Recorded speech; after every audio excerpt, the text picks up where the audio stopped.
Hello বন্ধুরা, কেমন আছো তোমরা? আমি দেখতে পাচ্ছি তোমরা আমার ভিডিও দেখছো। যদি ভালো লেগে থাকে আমার ভিডিও, যদি পছন্দ করে থাকো, তো প্লিজ সাবস্ক্রাইব করে দিও, শেয়ার করে দিও, লাইক দিয়ে দিও। তো আমি তোমাদেরকে এরকমই রান্না দেখাই যেটা আমি দৈনন্দিন আমার বাড়িতে রান্না হয়, আমি খাই। অ্যাকচুয়ালি আমার বাড়িতে আমি আর আমার ছেলে থাকি, তো দুজনের রান্না যতটুকু হয় আমি সেই রান্নাটুকুই করে দেখাই। আর সেটা তোমাদের যদি ভালো লেগে থাকে তো অবশ্যই আমাকে সাবস্ক্রাইব করে দিও।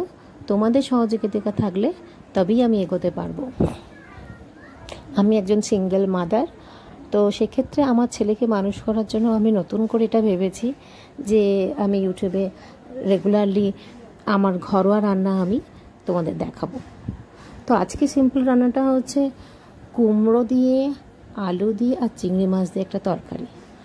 এটা অনেকে বেশ গায়ে মাখা মাখা করে, আমি একটু ঝোল ঝোল মতো করব। তো দেখো আমার কি কি লাগছে। প্রথমে আমি চিংড়ি মাছ নিয়ে নিয়েছি।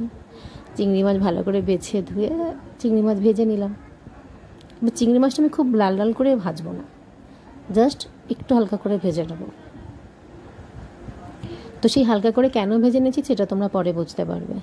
হালকা করে ভেজে তুলে নেওয়ার পরে এরপরে আমি আলু আর তার সাথে দিয়ে দেবো কুমড়ো, একসাথে আমি সেটাকে ভাজবো।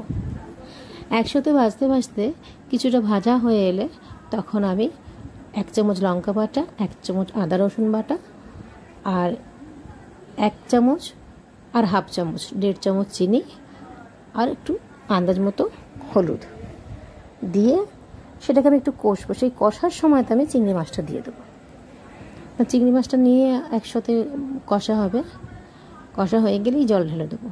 তো আমি এটা একটু কুমড়ো আলু চিংড়ির ঝোল ঝোল মতো করেছি, একদম গায়ে মাখা, যেটা রুটি দিয়ে খাওয়ার মতো নয়।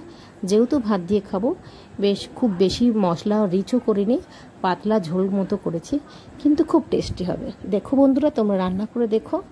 আমি যত রকমের ঘরোয়া রান্না আছে সেগুলো তোমাদের দেখাবো। ওকে, তো তোমরা আমার ভিডিও দেখো এবং সাবস্ক্রাইব করে দিও। Thank you.